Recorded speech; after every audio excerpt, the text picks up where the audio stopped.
po yung ginawa nating paella ala Daisy.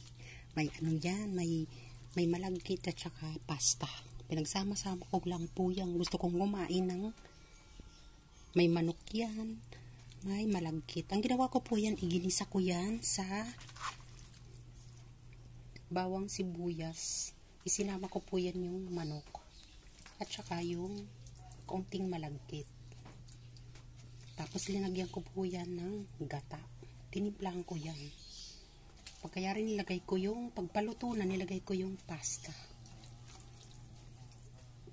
Pagkayari po ipinirito ko yung patatas at saka yung carrot. Saka yung bell pepper.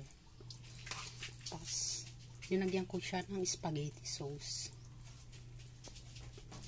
Tinimplahan ko yan, linagyan ko pa yan ng raisins. Imagine niyo kung gaano kalasa yan, creamy yan.